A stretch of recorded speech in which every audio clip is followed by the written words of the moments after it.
Okay, well, thank you for that very warm introduction. It's a great pleasure to be here. This is my second visit to the University of Louisville, but my first visit in many, many years.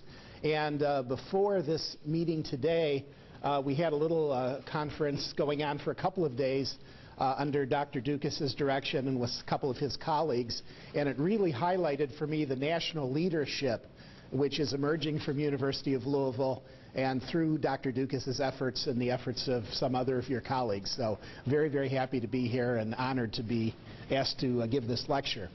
What I would like to do today is I would like to try to give you a sense of the change that is occurring in this particular field. And just to give you one example of the kind of change that has gone on in the past few years is this pen. This was the pen that I got to write with at the conference that we just had, and it says University of Louisville. It has a UL logo on it, and it says University of Louisville Bioethics and Medical Humanities. Now what's interesting to me is that a drug company today, according to their code of conduct, cannot give you one of these pens with a drug company logo on it.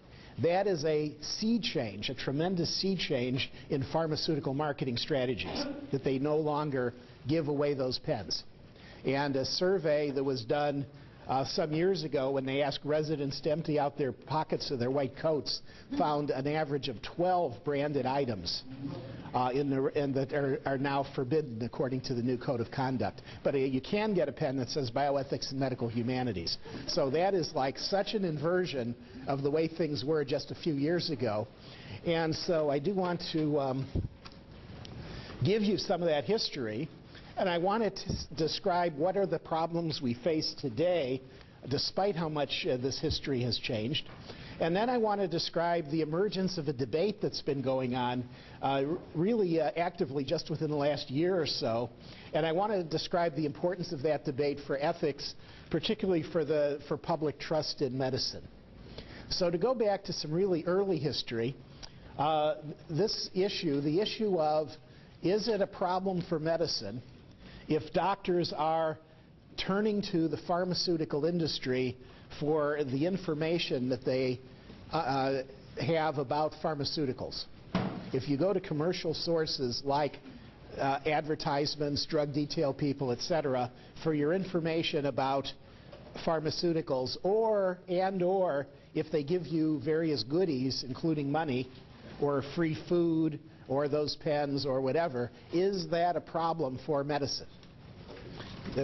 And back in 1907, the then president of the American Medical Association, the editor of JAMA, the American Medical Association, gave a speech. You see the title, "The Commercial Domination of Therapeutics and the Movement for Reform," suggesting that as early as 1907, this was seen as a problem.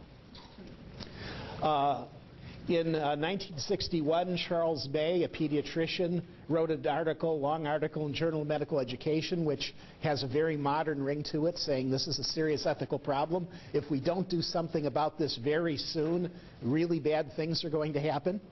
May, I think, was the first to put this in the framework of ethics, that maybe this is actually an ethical problem.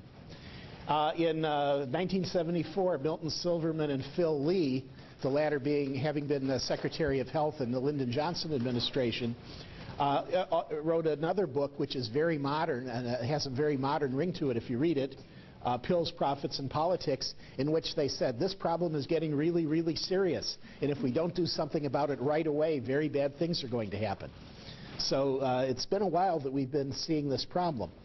I'm now going to be a little bit autobiographical here in hopes that this actually will help you to get a sense of what the more recent history has looked like with this problem. In 1979-1980, as Dr. Ducas said, I was finishing my family medicine residency at University of Virginia, and 2 months out of that third year of the residency, I was the resident who was responsible for seeing all the drug detail people. Now, being something of a very lukewarm child of the 60s back then, I just hadn't spent much of my time seeing drug detail people. And so I didn't really want to do that, but they said, you gotta, because that's where we get our samples. We really want a full sample cabinet. So the only way we do that is that resident that month, that's their duty to see those reps and get as many samples as you can get. And so I said, okay, I got to do this, so this will be my controlled study. I'll give it a shot for 2 months and I'll decide what it's like. So I did it for 2 months. I tried to be as objective about it as I could, and in the end I decided that if the time I'd spent seeing the reps had been spent doing other things with which I could have gained pharmaceutical knowledge, it would have been a much better and more efficient use of my time. And so I made up my mind in 1980, when I started in my own academic career shortly after that as a family physician, I would simply choose not to see pharmaceutical reps.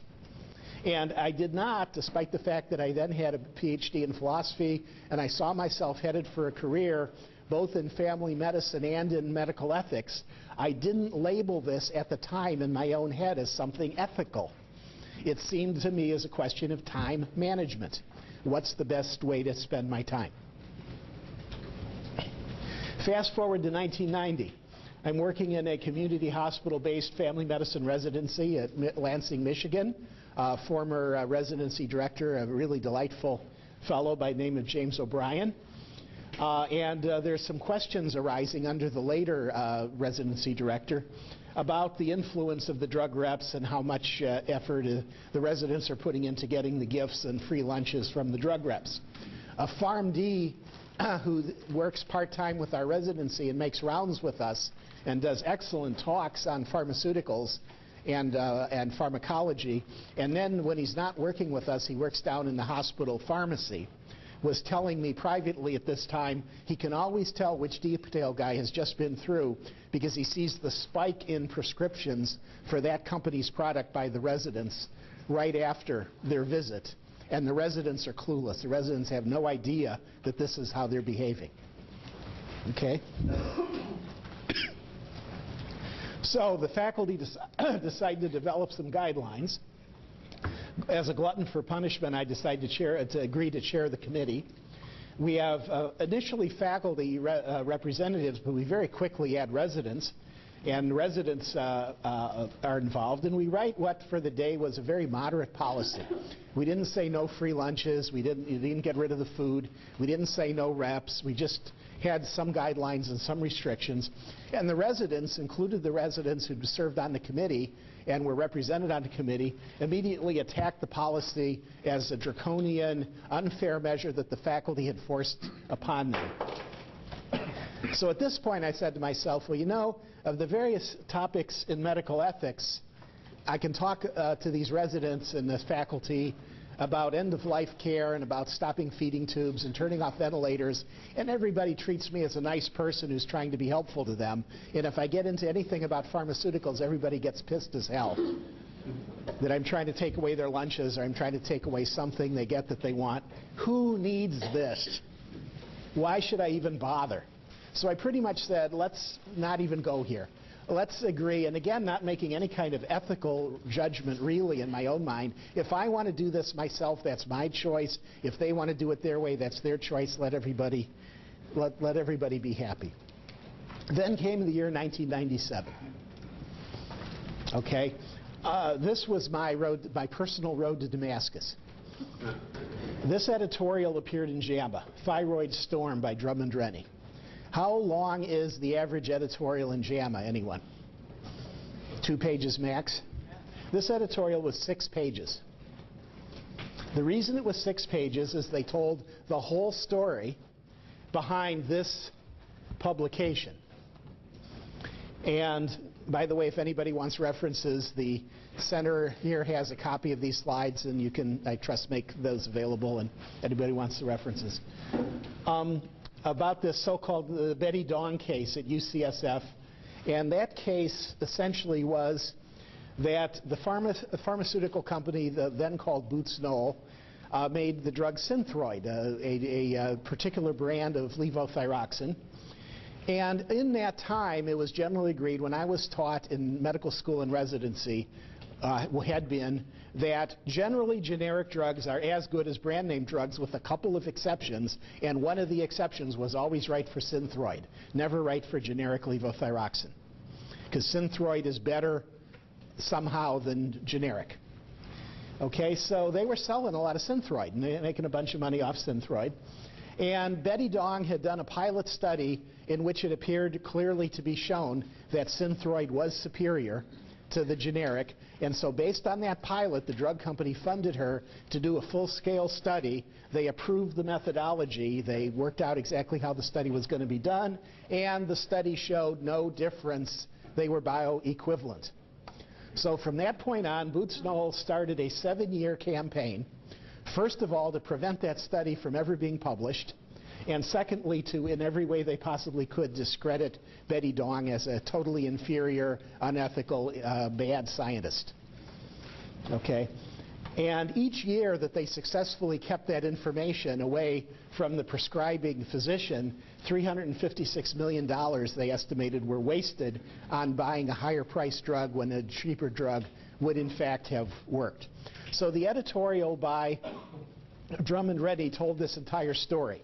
Now, what I've just told you is kind of like bad news, but it wasn't the part that got me into this field in a serious way. The part that got me, the fighting words that got my attention were that in the middle of this 7-year campaign in 1994, JAMA is trying to figure out, should we publish this paper? Our reviewers tell us this is a good, decent study, everything's kosher in this study. The drug company is screaming that it's an inappropriate study, it's scientifically flawed, you can't possibly publish this. Who's right?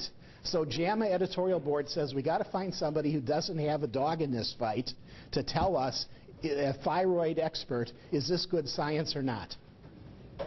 They could not find a thyroid expert who was not a paid consultant to the drug company. That was what grabbed me. And this is the question I ask myself then. If we in medicine rely on the science, and we want the science to be as objective as it can be in the real world, and one industry has amassed so much power and so much money on one side that they can go out and buy the science, can we practice good medicine in that environment? What is the ethical implications for the medical profession if one side of this dispute has amassed that kind of concentrated power? That was what I found myself asking. So it finally dawned on me, yes, this is an ethical problem. So the result, as David said, was I started doing research on this as a major chunk of my time in about the year 2000, and this book, Hook, came out in 2007. Very, very, very bad marketing. When I started working on this project, as near as I could tell, no one else except for one or two minor folks were interested in this in any way whatsoever. Starting in 2004, books started coming out of the woodwork, like particularly Marcia Angel's The Truth About the Drug Companies in 2004. Jerry Kassir, both former New England Journal editors, talk about going up against the PR machine. On the Take by Jerry Kassir, 2005. By the time my book came out in 2007, everybody says, been there, done that, who cares? So there was quite a sudden sea change just in the amount of attention that was being paid to this issue during the middle years of the aught decade. Okay? Now, along with that, there seems to be a turning of the tide. When I started this project, it seemed as if those of us who said there's an ethical problem here were lonely voices howling in the wilderness. No one seemed to be paying any attention.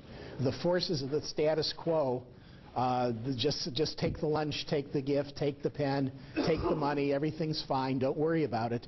They seem so to be in the driver's seat that it was almost not even worth raising the subject.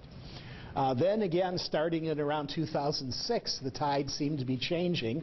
The Association of American Medical Colleges came out with a very forceful report in 2008. Institute of Medicine followed suit 2009. All through this, the medical students have been leaders of the Medical Students Farm Free campaign, which is the greatest single propaganda effort I know of. Who was the brilliant person who invented the report card? Give the dean a report card and let the dean see that your medical school got an F on your report card. It was absolutely brilliant, and it was highly energizing, and often the medical students on many campuses led the charge. And now we have in federal law, as part of health reform, the Physicians Payment Sunshine Act that says payments from pharmaceutical companies to doctors will be publicly disclosed as federal policy. So, with increasing concerns in high places about ethics at the interface between medicine and pharmaceutical industry, with pharmaceutical industry itself taking the lead in saying no more drug pens, we hear you. Times have changed. What has actually changed? So let me now give you some examples of things that are happening very recently. September 2009, a Pfizer subsidiary, why not Pfizer, but the Pfizer subsidiary, if you want, we'll talk about in Q&A later, pleads guilty to off-label marketing of the drug Bextra. The fine levied by the feds that they agreed to is $1.19 billion, a new record for fines for wrongdoing, off-label marketing by drug companies. As part of the plea agreement, Pfizer swears up and down, we'll never, ever, ever do it again. We swear we'll never do it again. And people, unfriendly folks from the media point out that back in January of 2004, Pfizer pled guilty to off-label marketing of the drug Neurontin. They were then hit with what at the time was a near record, $430 million. And at the time they swore, we'll never ever do it again. And if you read the internal documents, this was when, in 2004, they were doing all this stuff on Bextra simultaneously. What was the off-label comment for those two pharmaceuticals? The Neurontin, it was for all the mental health stuff, the bipolar and all the Neurontin is by label, it's basically an anticonvulsant. So I think was the other one thing it would get. Neuropathic pain did get labeled for that eventually, but it was being used widely for mental health reasons, for totally without any scientific basis. I think there's at least some empirical basis for chronic pain, at least neuropathic pain, but certainly not for mental health. With Bextra, it was being prescribed widely for things. It just so happened the label was narrowly written. It was more for, I think, specifically osteoarthritis, and they were recommending it for all pain uses and for long-term pain uses, even though the label actually said more for short-term use. So those were the off-label indications. Okay, so basically I was at a seminar recently, and I was doing a dog and pony show with a Pfizer vice president, and I'm not sure which was a dog and which was a pony, but basically he said, you know, you guys, it's unfair. You keep accusing us of this stuff, and that's all stuff we did in the old days. We don't do that stuff anymore. We've changed. And I'd say, how would we ever know? Okay, next case study, the rosiglitazone, Avandia. In May 2nd, 2007, Steve Nissen and Karen Wolski of the Cleveland Clinic have done a meta-analysis. They have looked at a body of data on the drug Avandia, and they have calculated from this body of data a 43% increased risk of ischemic heart disease. It is already known that Avandia increases the risk of heart failure, and that's already on the label. So now they're finding an increased risk of ischemic heart disease. They submit this paper to the New England Journal of Medicine for publication. May 3rd, the reviewer, who gets a copy of the paper, in total violation of all the rules of reviewing for journals, faxes a copy to a colleague of his at GlaxoSmithKline, the manufacturer of Avandia. So the day after it's submitted to New England Journal, the manufacturer has a copy. They immediately crunch the numbers, recrunch the numbers, and as of May 8th, their internal statisticians say, you know, Nissen's got us. He's nailed us. We get the same calculations that he got. On May 10th, a delegation goes to see Dr. Nissen in his office from GlaxoSmithKline. What he doesn't know is that they have a copy, page by page, word by word, of his paper. What they don't know is he's got a mic, that he's taping them, which in Ohio is legal. So this meeting is tape recorded. During this meeting, the delegation basically threatens him with all kinds of bad stuff happening if that paper's published. They said, you will look like a fool. Your statistics won't stand up. We're sitting on this new study called Record, and when that's published, it will totally destroy your case. You will look like such a fool. You really ought to withdraw this paper, despite the fact that their own statisticians had said, we agree with Nissen. Okay, so Nissen says, no, we're publishing, we're going ahead. And then what they do is they break the blind on record, and they publish it early, probably in violation of the protocol. And probably, in fact, the study is underpowered, but they get it out in print as quickly as they can, specifically so that they can counter the Nissen meta-analysis, even though that really wasn't how that record study was designed to be used. Okay? So that's that case study. What is that latter one showing the BMJ? I'm sorry? No, the BMJ was the summary. The citation here, this is the story. This is the summary of all the whole story. This is just an account of what happened along this whole time, but it's based on the idea that no one has successfully refuted Nissen's claim that, in fact, there's an increased risk. And Avandia sales have, in fact, gone down considerably. The problem with Avandia is it was a, I mean, again, if we want to take time and question and answer, we could talk about why the drug was ever used in the first place. Was there ever really a need for this drug? All it does is it lowers your blood sugar. There never was evidence that it changes patient outcomes in diabetes other than lowering your blood sugar. And if it has some potential heart risk, and all it does is lower your blood sugar in type 2 diabetes, why use it? So it was a success of marketing over science from the get-go, even before the Nissen data. Third case study, which pains me to tell you about. My academy, the American Academy of Family Physicians, and what they did last October. So here on NPR Health Blog, American Academy of Family Practice has just signed a controversial deal with Coca-Cola to develop educational material for consumers. They won't say how much, but it's in the strong 6 figures. I'm not sure what the difference is between the strong and the weak 6 figures, but maybe somebody can enlighten me another time. The doctors group will provide information on how patients can incorporate sweetened, unsweetened, and artificially sweetened beverages into a healthy lifestyle. Okay, so the NPR blog writer started out this way. When health questions crop up, the first resource for answers is often the family doctor. But if eating right is on your mind, how would you feel if the Doctors Professional Society is taking money from the soft drink industry? Sounds like that's about trust.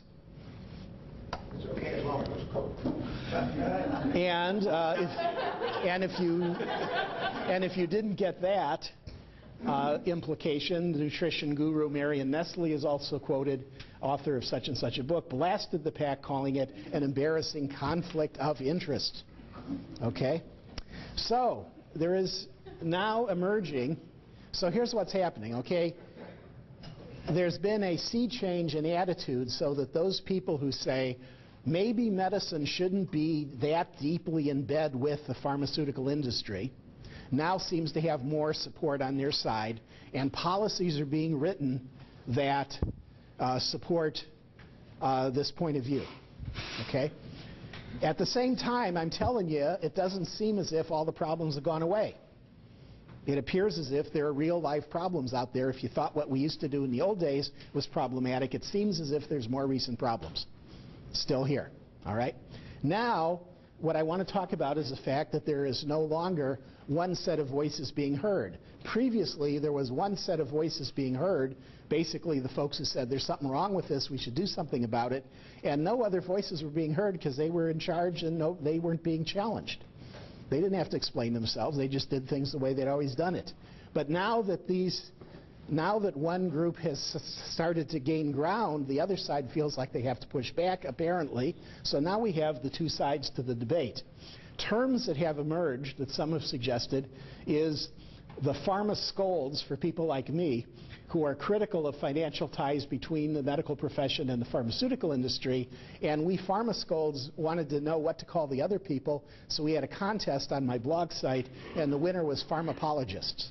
So the pharmacologists are the people who defend the close ties between medicine and the pharmaceutical industry. So what I want to do here is summarize the arguments that are now being offered by each side in the debate. Now, how many people are in these camps is very difficult to determine. And I would guess that the pharmacologists are a small but quite vocal group of people who seem to have a pretty good pipeline to the number of major medical journals and to the general press.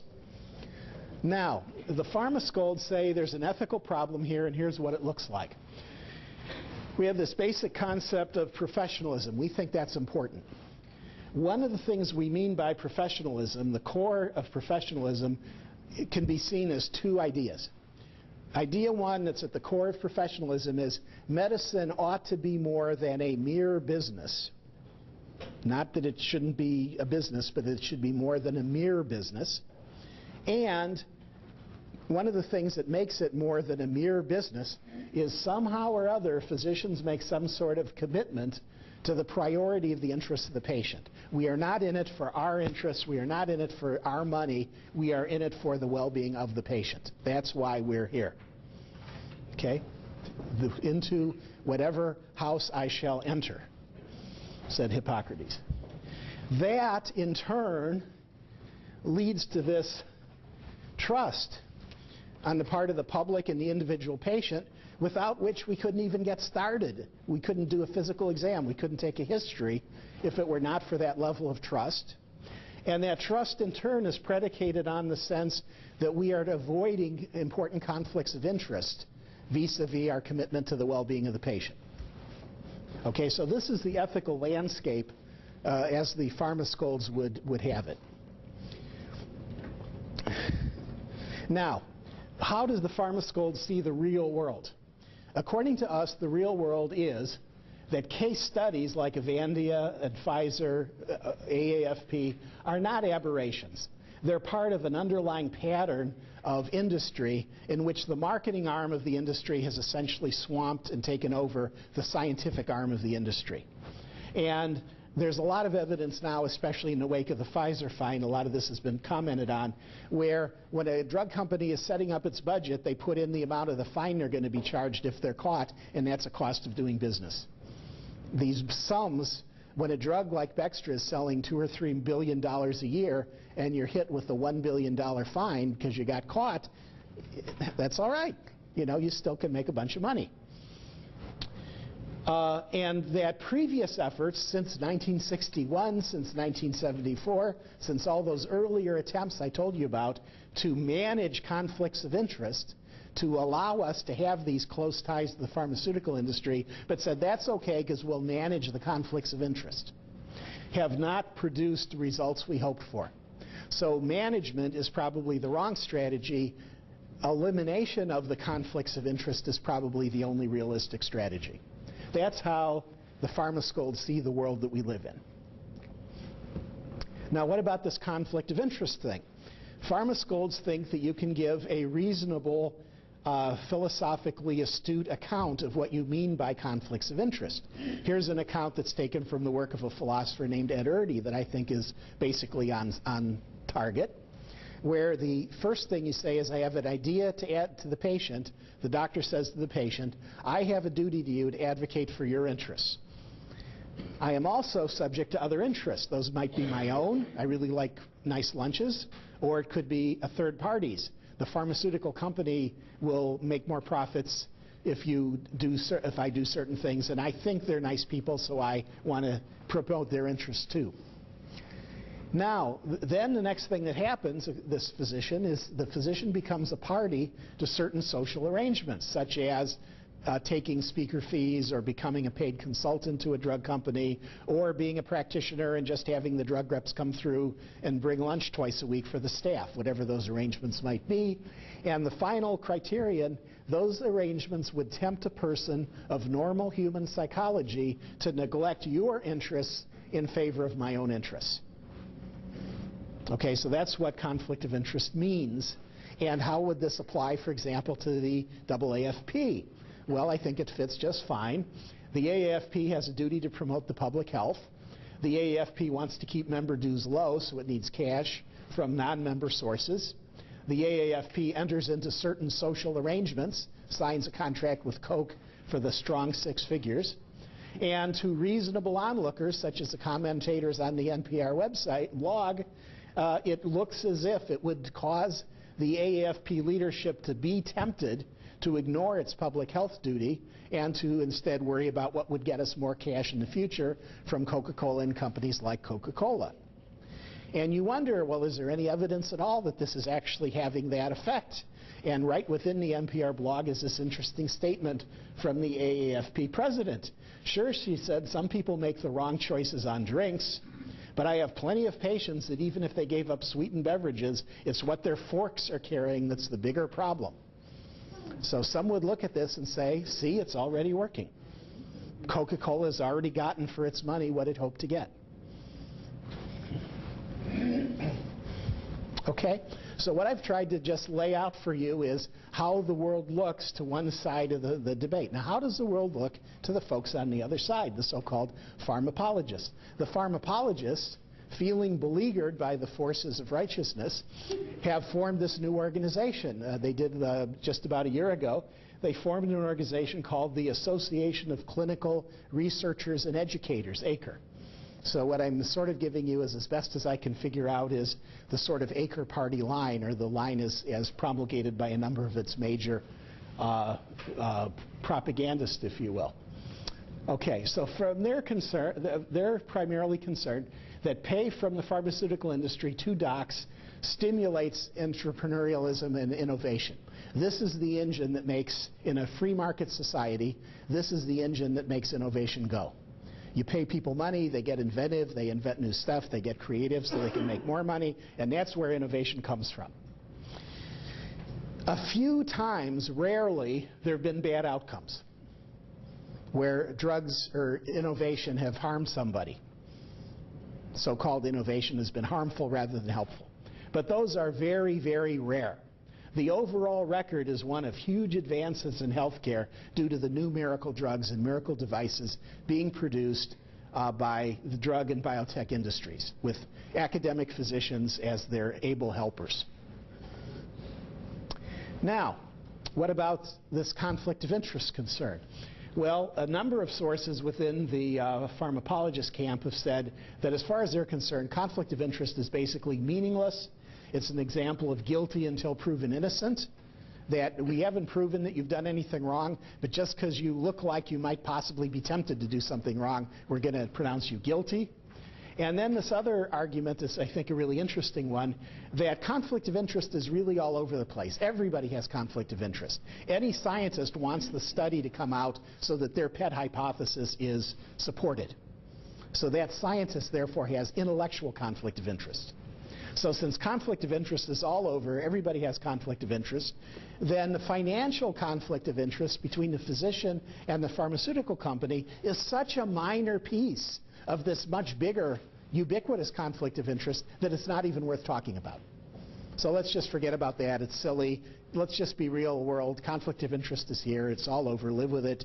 End of story. What about this trust idea? Well, they point out there's no hard, definitive evidence that public trust is compromised by industry ties. Now, there had been some earlier studies done in which you might say that depending on who read the study and how you read the study, there was some question about public opinion when the members of the public found out about gifts from pharmaceutical companies to doctors, the extent to which the public responded, oh, this potentially compromises the trust I feel in the physician, which again is an attitude survey rather than, you might say, hard data. There was just within the last month, there has been a new systematic review in Archives of Internal Medicine looking at these older studies along with several more recent studies. And they concluded that there is stronger empirical evidence now, particularly with the more recent studies included, that a majority of patients tend to have more problems with physicians to the extent that they know the physicians are getting stuff from the pharmaceutical companies. Okay, so it's supporting the idea that in general there's some challenge to public trust in medicine as physicians become more beholden to the drug industry. So I don't know with this new article will there be less complaint that there's no hard data. but they've always said there's no hard data. And then they say, even if it was, so what? Because the important thing is there's no hard definitive evidence that industry ties produce worse patient outcomes. Because all the surveys look at what we would call surrogate markers. They don't look at actual patient health outcomes. So even the very best studies, for example, look at rationality of prescribing. If you have two groups of doctors, one group is constantly seeing drug reps, the other group isn't. And then you take their prescribing patterns and show them to a bunch of experts. The experts say, well, this group of doctors who's always seeing drug reps, they have more irrational prescribing than this other group that doesn't see drug reps. Those are the best studies you can get today. And then the Aker folks say, well, that doesn't count because you haven't looked at patient outcomes.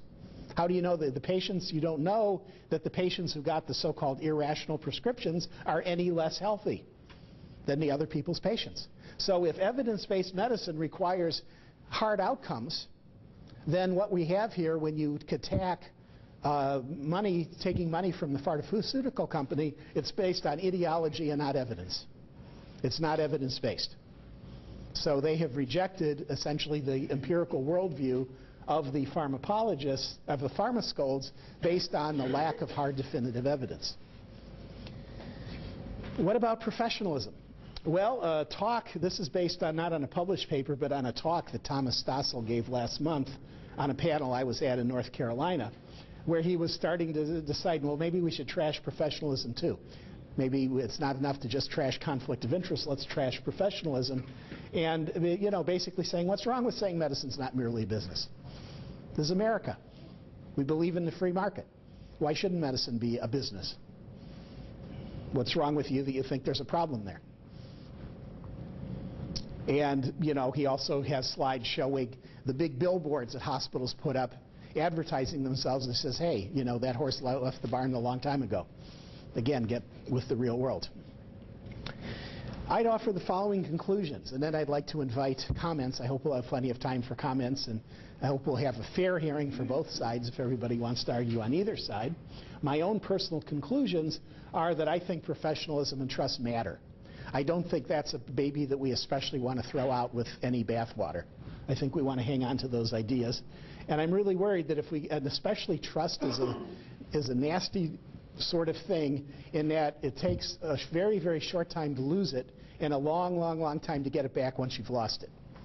So if you have something that's a risk of losing public trust in medicine, before you go ahead and do that thing, I think you really, really, really want to take a hard look at it, even if the data are not 100% reliable.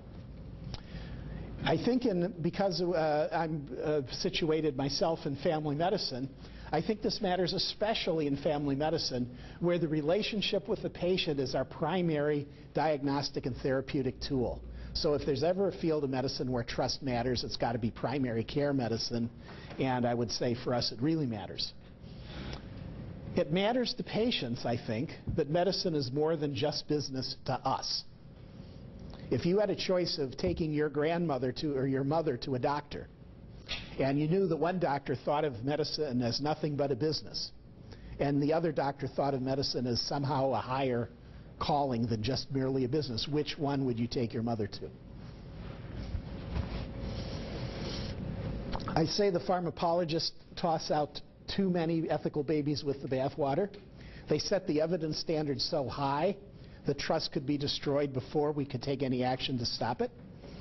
And the AAFP case, to me, shows that conflict of interest makes perfect sense. There's no mystery about why we would call that a conflict of interest. There's no mystery about applying that definition that I gave you to the AAFP. There's nothing incoherent or meaningless, I think, about making that connection. Now, here's what makes me sad. The folks at Aker, the people who are pushing back, are real experts in the nature of the relationship between academic physicians and the drug and biotech industries. And they've been there when real innovation has occurred at that interface. So if we could only agree that the present system is seriously flawed, those people could be superbly helpful to us in pointing a new direction on how to go in the future to try to avoid the ethical problems while still achieving that future of innovation that we all want. But it's sad to see these people refusing to acknowledge that there's any flaw in the system. So we can't have that conversation with them about how we'd fix it. Because ultimately, I think that fixing of the system would be where we need to go. And finally, one of the letters I got back when I wrote a very sad letter, sad and angry letter to the leadership of the Academy of Family Practice as one member of the Academy. And I said, you know, this Coca-Cola thing really is very, very worrisome to us. A number of family docs have resigned over this. And they came back and said, look, you're telling us that we couldn't engage with Coca-Cola, and think of all the public health benefit that we might have from engaging with Coca-Cola. And they gave an example of where the Clinton Foundation and Robert Wood Johnson Foundation and the beverage manufacturers had engaged with each other, and eventually what resulted from that was limitations on sodas and school vending machines. And so what I want to know is, to the leadership of the AAFP, what have we turned into? What are we doctors telling the world about ourselves if promoting the public health could be served by our engaging with industry, and we can't even begin to talk about engagement unless we talk about putting a lot of money in our pockets? To me, that says something about medicine that I don't think is conducive to public trust. I don't think is conducive to this idea of professionalism. And I think we ought to work hard to change medicine if this seems to be the way that medicine today is approaching the world. Thank you very much.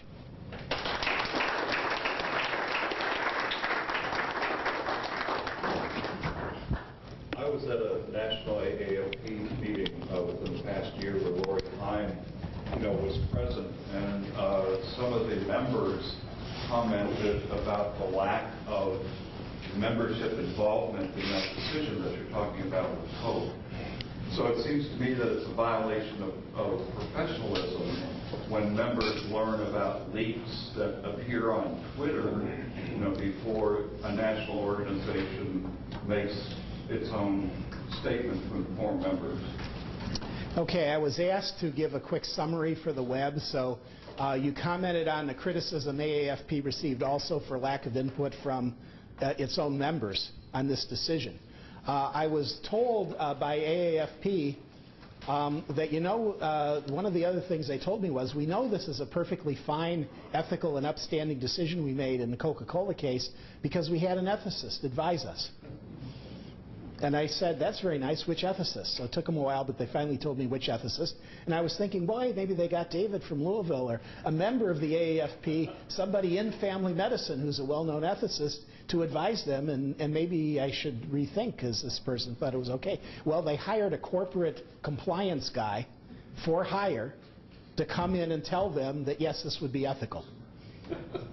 So basically a hired gun ethicist who knows nothing about family medicine. And does that tell you something about the corporate culture of the association itself? And, an internist colleague of mine was so unkind as to look up the salary of the AAFP executive director, and points out that the AAFP executive director makes 3 times as much money as the average family doctor makes in the U.S. And does that say that there's they've grown accustomed at the AAFP headquarters to a certain level of lifestyle, and that they don't see anything that might threaten that level of income as something they're willing to talk about. So I think there are some real questions about the corporate culture, if you will, of a medical society when that kind of decision is made without the membership, as you say, and somehow that seems like it's the right thing to do. Not only is it the right thing to do, but it's been a decision they've defended tooth and claw since they've been criticized. Yeah. I have a comment about public trust. It seems to me, and this is pointing towards the apologists, that the need for hard evidence is really a misguided way to be looking at the problem. Because when you think about what it means to be worthy of somebody else's trust, it doesn't require that we actually trust somebody else, but that in fact the other person is worthy of it, or the institution is worthy of it. And so in terms of something like a publicity condition, if the public were to know all of these things and were to truly understand it, would the public trust the relationship between the pharmaceutical companies and their doctors? No. I think that the answer is that we let me change that. We shouldn't trust. It would not be worthy of trust. And so it seems to me that talking about hard evidence is just a decoy. Okay, so comment was two parts. One was that it's a decoy to talk about lack of hard evidence, and the other is the importance of would people trust you if they really knew as opposed to would they trust you if they didn't know. Okay, trust is a very philosophically complicated idea. And one of the things that makes it philosophically very complicated is one is the distinction between trust and trustworthiness, where I think it was Leonardo DiCaprio played a role, was it Catch Me If You Can, a movie a few years back. Everybody trusted Leonardo DiCaprio. He was an unrepentant, extremely effective con man. He lied to you through his teeth. He was totally untrustworthy, and everybody trusted him.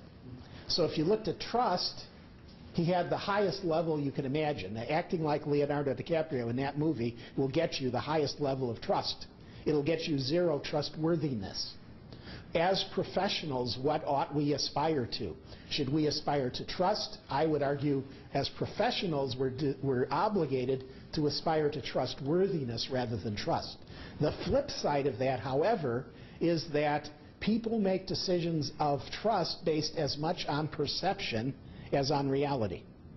If we are perceived as not trustworthy, even though in our actual behavior we may be fully trustworthy, we will lose public trust. So there are serious social consequences to perceptions and not just to behaviors. So we have this dual standard that we have to keep in mind at all times. On the one hand, we ourselves have to aspire, I would argue, as professionals, to a high standard of trustworthiness. But at the same time, we have to be aware that the perceptions of our behavior matter as much in terms of social consequences as the actual behavior. So it's very, very complicated. Yes?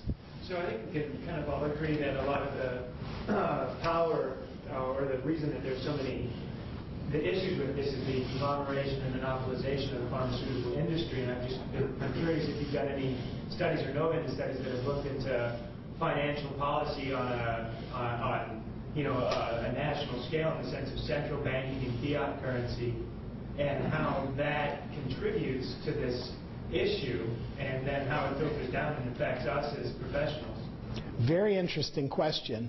I don't know that I can restate it because I'm not, frankly, I'm not as familiar as you seem to be with aspects of international finances.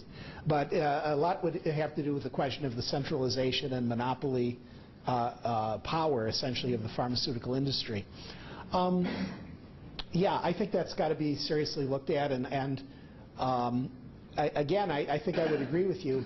I'm trying very hard in the position that I take to not to demand the nationalization or the socialization of the pharmaceutical industry as the solution I would prefer.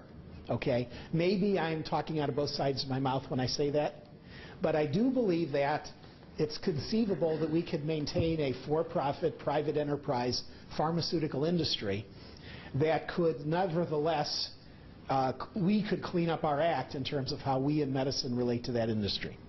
And that's part of the reason why when I give the talk that I used to give in the old days, in which before we got to the two sides of the debate, I would just give the pharma scold talk. And then everybody afterward would come up and attack me. How come you are so busy bashing the pharmaceutical industry? Don't they make those wonderful drugs? And I would say, I am not bashing the pharmaceutical industry. I am bashing us in medicine. We are the ones who jumped into this bed with the folks. They prepared the bed. They made the satin sheets. They, did the pillows and everything. We jumped into bed. That was their interest. It was in their financial interest, and it was good marketing for them to put those satin sheets in the bed and invite us in. We're the ones who jumped. And so I am not attacking the industry as much as I'm attacking our ethics for doing the bidding of the industry. Now, several hands were up, and I didn't see the order, so I think you're next. They may not be giving out pens anymore in schools of medicine. When I sign my bill at the dry cleaners, I'm still signing with a drug company pen, so there must be billions of them out there. Yeah. Though I'm told, hang on to them. On eBay, they're getting lots and lots of money for them, so hang on to them. Yeah, I'm sorry. What is the major trend in medical education and medical universities is that they themselves now want to be, or have become, but certainly want to be pharmaceutical industries themselves. Mm-hmm. They believe that they can manage the perceived conflict of interest between their scientists and their clinicians. What is your thinking about that? Can we successfully manage that, or do we have a curricular environment now in which we're going to make things worse?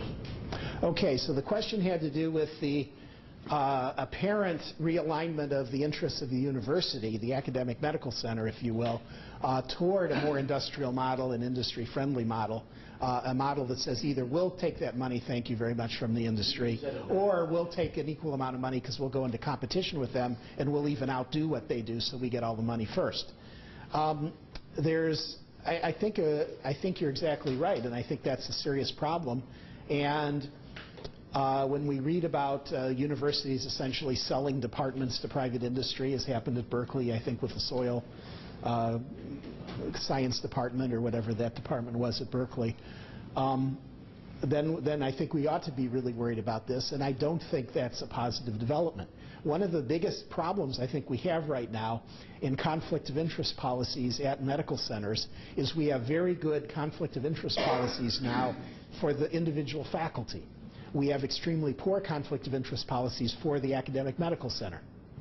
So when is it a conflict of interest for the academic medical center as a whole to get into a certain kind of contract with private industry for certain kinds of benefits?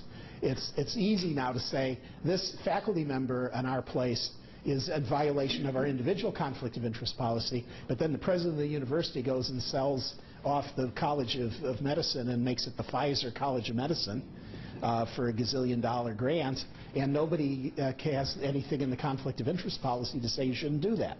So something to address conflict of interest at the organizational level and not just make the poor individual faculty the fall guys for this sort of ethical bad behavior at the higher levels, I think is extremely important.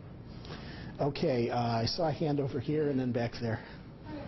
Actually, this was sort of a consensus building maybe between your pharma schools and your pharmacologists. Great. I like the fact that you mentioned that there are wonderful resources there. You've got to figure out how to sort of get some sort of agreement. Perhaps looking at a pragmatic data that you could capture is sort of how much waste you've got built into the system as it is now. You pointed out that $350 million for prescribing Synthroid or the Synthroid.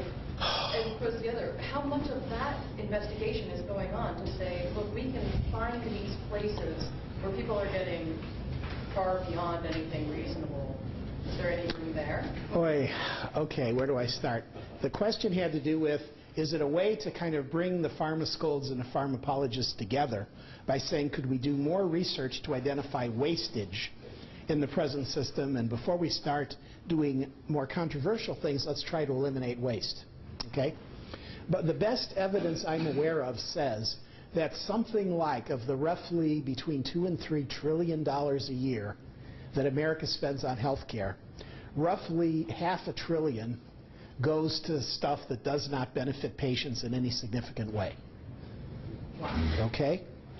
Every single one of those $500 billion goes into somebody's pocket, and those people fight like the dickens not to have you discontinue whatever it is. All right? So one person's waste is someone else's profit.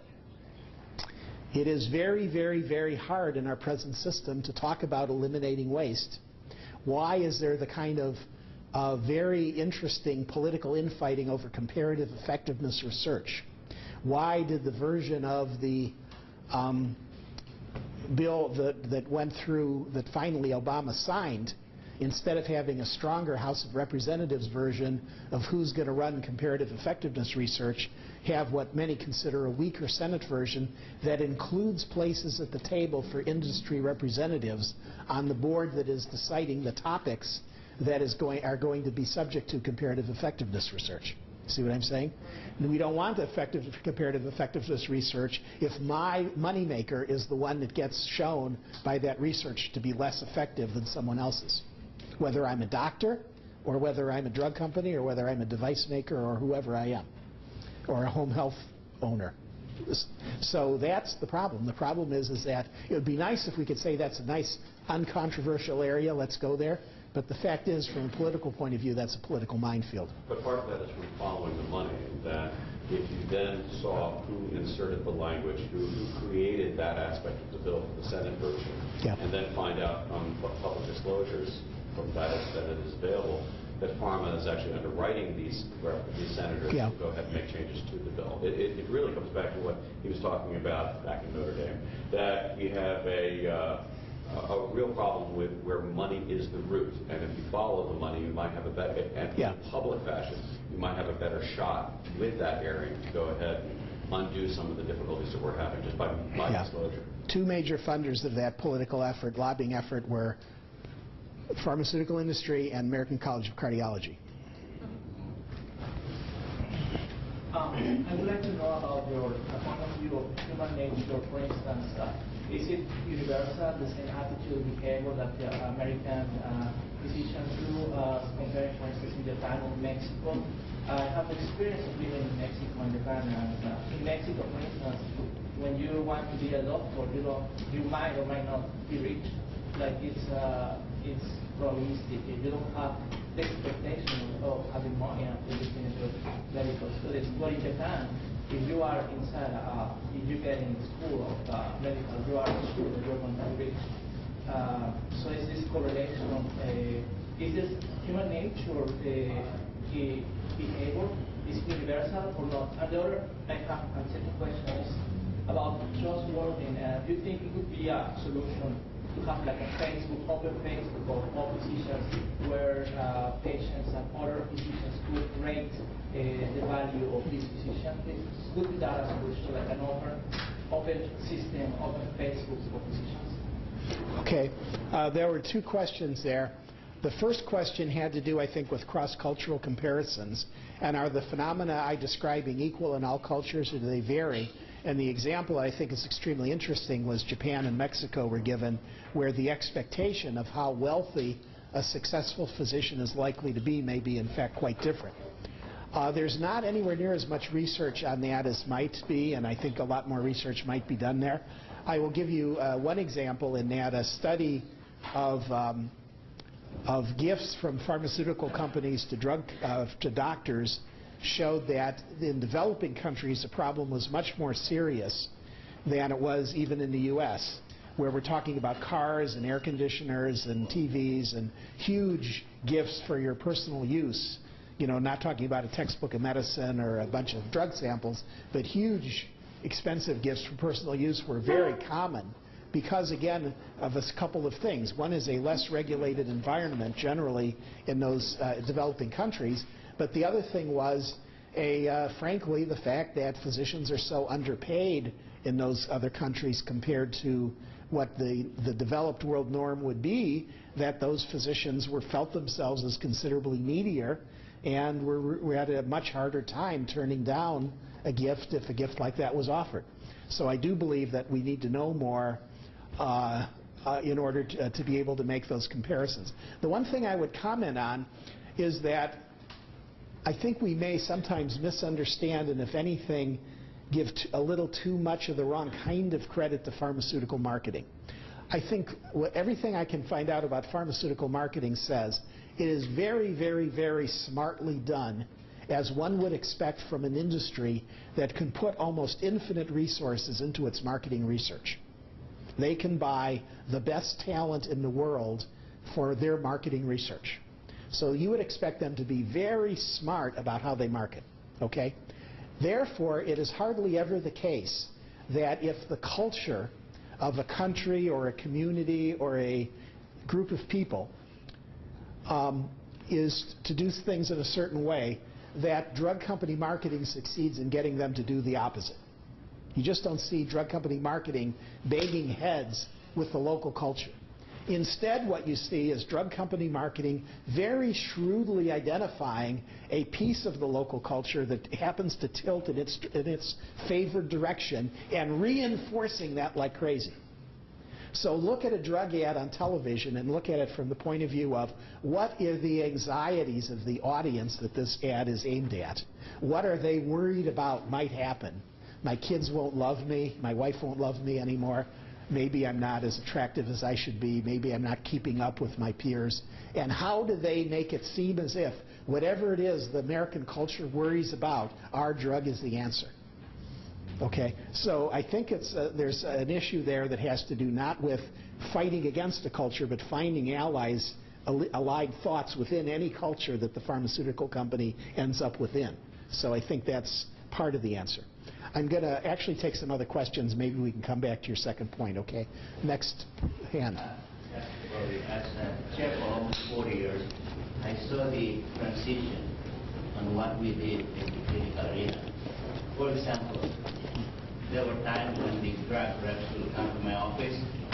The first thing I say is that there are no strings attached. Let me tell you some of the good things they did, okay?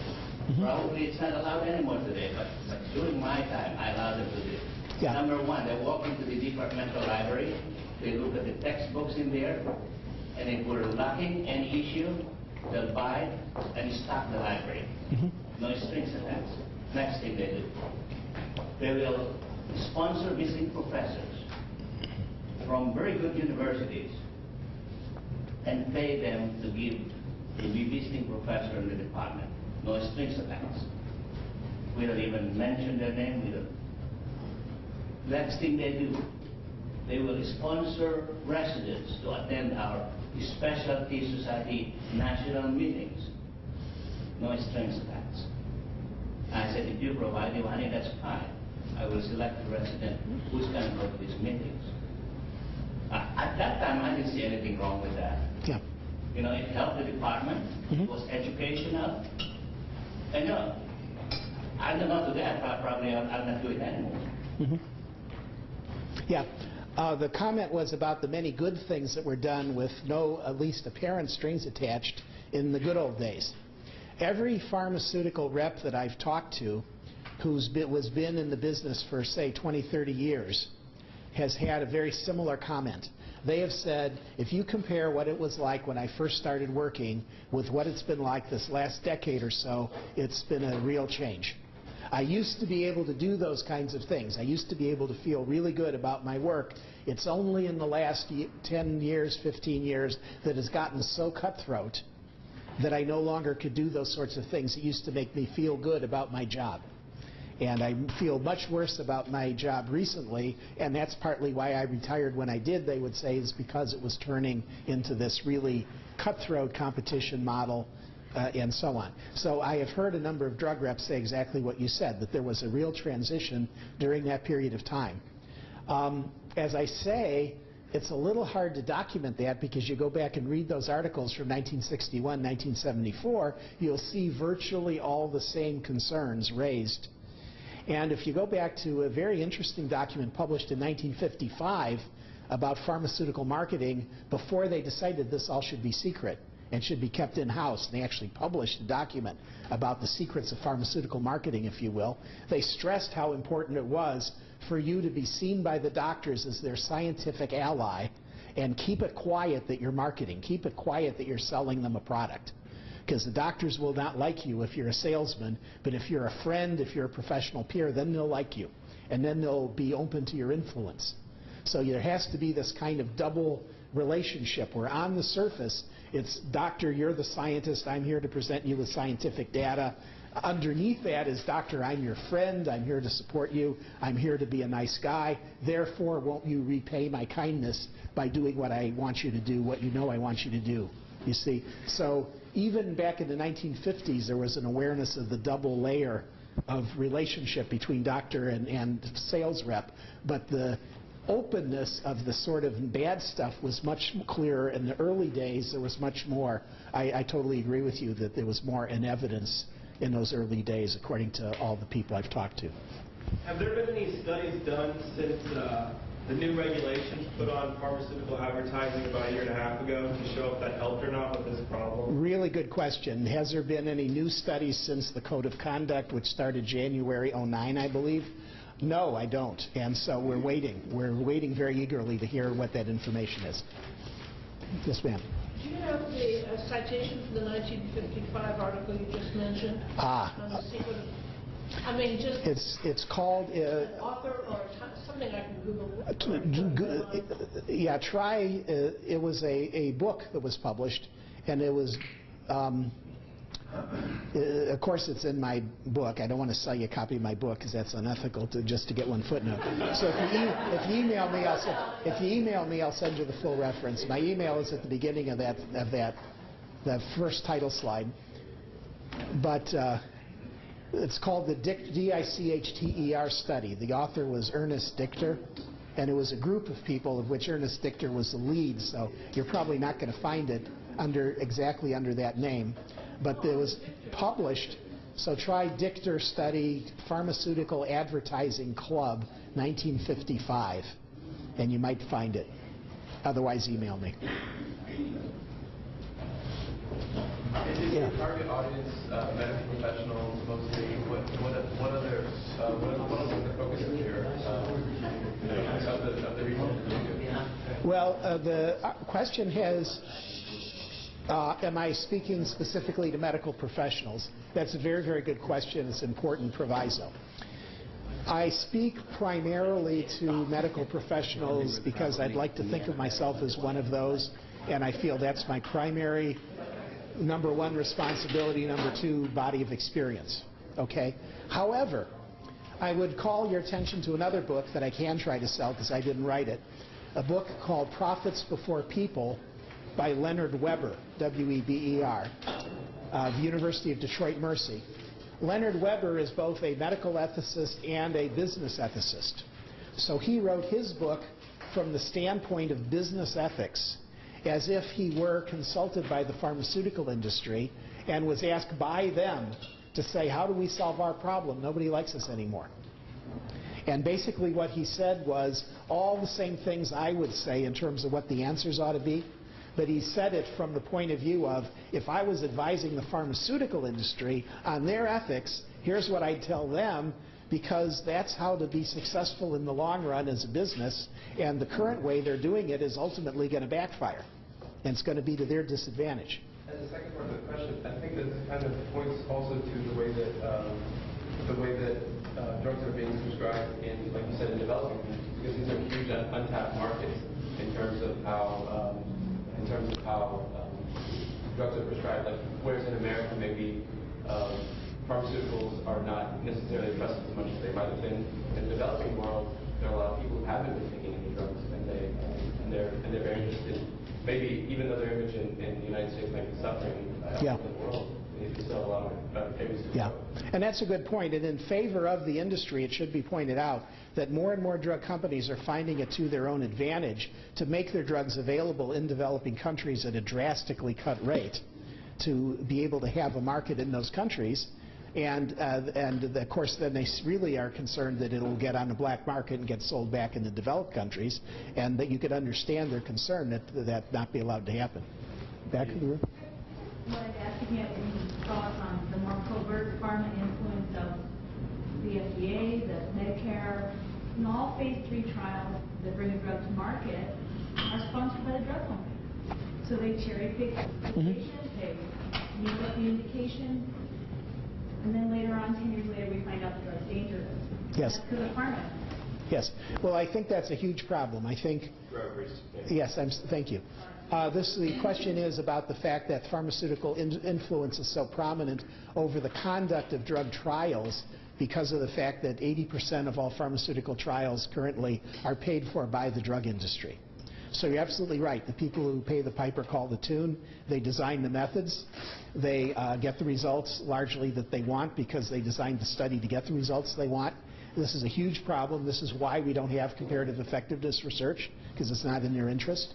And basically, I see no solution for that except to get the funding of those trials out of the hands of private industry. So I'm not in favor of nationalizing the pharmaceutical industry, but I am in favor of creating a really effective national firewall for the funding of pharmaceutical trials, that an industry that wants a trial funded is going to have to put its money in a kitty and go through something like an NIH institute to have it competitively bid out, and no money will ever change hands directly between an investigator and a drug company without going through some neutral third party if I had my own druthers. David? Well, speaking of federal control, one particular aspect that we haven't touched on is direct-to-consumer advertising, DTCA. And I mean, in many other countries, whereas they don't have DTCA, they have open pharmacopoeias where you can go and get whatever medications you need, non-narcotic ones. We have the reverse, where we are openly flogging the drugs on TV and the magazines and on the web. And then at the same time, too, we have been, up until 2 years ago, also heavily marketing physicians who were then seen as the gatekeepers for those drugs. One question that I have is, during this window now that we've had over this last 2 years, are we seeing an uptick on DTCA? And secondly, should there be some way to control at a federal level? Because my understanding was, when this was first discussed, several years ago, we and New Zealand were the only countries that were the outliers, and I thought New Zealand was actually going to go ahead and repeal their permission of doing DTCA, but I don't know if they ever did. So are we still the only two? And what would it take in order to tightly limit or to eliminate DTCA in the United States? Okay. The question had to do with direct-to-consumer advertising. Direct-to-consumer advertising is actually, I think, slightly on its way down, in part because the drug companies themselves appear to have decided that they were overspending on it, and they just weren't getting the bang for the buck they thought. So they seem to be pulling back a little bit. It turns out that internet advertising is going way up and television advertising is going down, but the total direct-to-consumer advertising is somewhat, I think, going down too as well. The possibility of regulating it at this point in time is probably much greater at the level of the FDA than it is with the possibility of ever there being a ban on DTCA. I say that because with the change in administration and the new commissioner at the FDA, who was deliberately chosen to be somebody who was not exactly a lapdog to the pharmaceutical industry, it does appear as if the FDA is considerably tightening up its regulation, and the pendulum, which had swung in a very pro-business direction under the Bush administration, is now swinging back toward the middle. And so the possibility that there will be tighter controls over what's actually in those ads seems to be increasing now with the new administration. And again, there's the issue both of what is actually done by the FDA and what the industry thinks is going to be done by the FDA, because if the industry thinks they're going to get beat up, they're going to not push the envelope like they used to under the old rules. I don't think there's a chance with today's federal judiciary of putting the genie back in the bottle, because the new theory of freedom of commercial speech has been so embraced by the federal court system that I think any effort to ban direct-to-consumer advertising of drugs in the U.S. will be taken to court and attacked as interference with freedom of commercial speech, and today's federal judiciary will find in favor of the companies. New Zealand has not, to my knowledge, ever reversed, and no, I haven't heard that they've changed. They're talking about it, but I haven't heard that they've changed. Yes? There is an opportunity, especially if you're familiar with alcoholics, where if you, the drug reps, if you had a good relationship with them, I could get many of my medications. I was in the downtown area, in the West End, and anybody that couldn't get them, they would send it to me and I could give it to them. And so many times, and a lot of diseases, ophthalmology was one. It was something that if you tried it and it was $50 for the bottle and they had a reaction to it or it didn't help, then you had to immediately change to another. And that kept me, I I could get them started and find out what control, and then you could switch into the generic or one of the two. Yeah, well, the question has to do specifically with ophthalmology and with the values of having samples available and how convenient it was for a number of patients, as well as, I take it, for patients who otherwise maybe couldn't afford medication, and how you could often cover those people. There are individual circumstances in all specialties where the current sample system has been worked on by the physician in such a way that the net benefit to a group of needy patients is substantial. And if a group of doctors came to me and said, you're the ethicist, should we give up seeing the drug reps? You're in favor of we should not see the drug reps. And you're in favor of getting rid of samples.